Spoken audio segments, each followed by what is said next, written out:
Ravikant logical classes.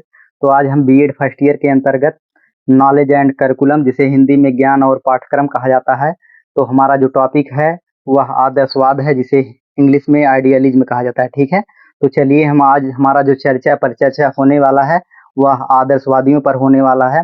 आदर्शवादियों की मुख्य विशेषताएं हैं, क्या है आदर्शवादी का क्या अर्थ है। तो चलिए हम शुरू करते हैं आज आइडियलिज्म। ठीक है, तो आदर्शवाद को अंग्रेजी में आइडियलिज्म कहा जाता है। ठीक है, तो चलिए हम आदर्शवाद का अर्थ देख लेते हैं। आदर्शवाद को अंग्रेजी में आइडियलिज्म कहा जाता है। यह जो आइडियलिज्म शब्द है यह दो शब्द से मिलकर बना है, एक आइडिया दूसरा इज्म। और जो यल अक्षर है वह वाक्य की सुंदरता को बढ़ाने के लिए जो लिखा है, यल जो अक्षर है यह वाक्य की सुंदरता को प्रयुक्त किया गया है। ठीक है, जो यल है वह वाक्य की सुंदरता को बढ़ाने के लिए, इसमें जो साइलेंट है यल वाक्य की सुंदरता को बढ़ाने के लिए किया गया है।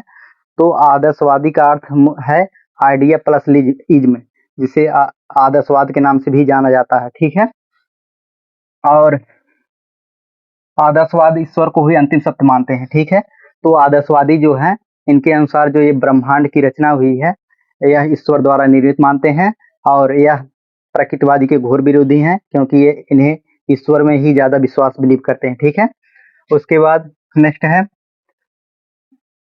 मनुष्य जीवन का अंतिम उद्देश्य आत्मानुभूति है। ठीक है, आदर्शवादियों के अनुसार मनुष्य का जीवन का अंतिम उद्देश्य आत्मानुभूति है। ठीक है, और उसके बाद आदर्शवादियों के अनुसार शिक्षा का मुख्य उद्देश्य सत्यम शिवम सुंदरम की अनुभूति है। ठीक है, आदर्शवादी जो हैं इनके अनुसार मनुष्य का अंतिम उद्देश्य, शिक्षा का अंतिम उद्देश्य सत्यम शिवम सुंदरम की अनुभूति है। ठीक है, तो सत्यम शिवम सुंदरम से क्या अभिप्राय है, चलिए हम समझते हैं।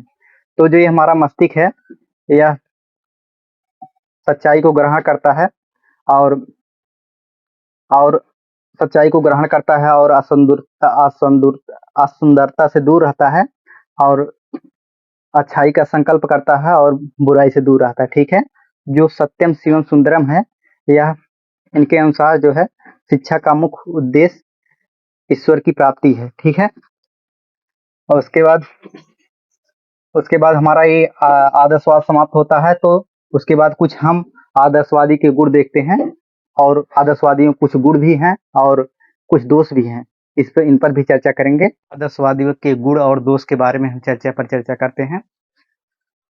तो आदर्शवाद के गुण। ठीक है, आदर्शवाद शिक्षा का उद्देश्य सत्यम शिवम सुंदरम की प्राप्ति है। ठीक है, तो आदर्शवादियों के जो गुण हैं इनके अनुसार सत्यम शिवम सुंदरम की ही इनकी सत्यम शिवम सुंदरम की ही प्राप्ति है। सत्यम सुंदरम से अभिप्राय है मस्तिष्क सत्य को ग्रहण करता है, असत्य से दूर रहता है, सुंदरता का अनुभव करता है, सुंदरता से दूर रहता है, सच्चाई का अनुभव करता है और बुराई से दूर रहता है। ठीक है, तो आदर्शवादियों के गुण इस प्रकार हैं। उसके बाद नेक्स्ट है हमारा नंबर 2 है आदर्शवाद में शिक्षक का गरिमामय स्थान प्राप्त है, इससे बालक और समाज का हित होता है। ठीक है, तो आदर्शवादियों में जो है शिक्षक का स्थान ही सर्वोपरि माना गया है, और शिक्षक का स्थान सर्वोपरि मानने से बालक और समाज का भी कल्याण होता है। ठीक है, उसके बाद नंबर 3 है आदर्शवाद में स्व अनुशासन पर जोर दिया गया है। ठीक है, दमनात्मक अनुशासन का विरोध किया गया है।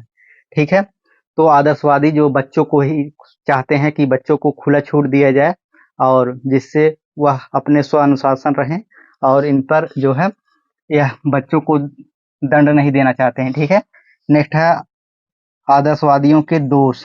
हमारा नेक्स्ट पॉइंट है आदर्शवादियों के दोष। ठीक है, तो जहां पर गुण रहेगा वहां पर कुछ दोष भी पाए जाएंगे। तो आदर्शवादियों के दोष इस प्रकार हैं।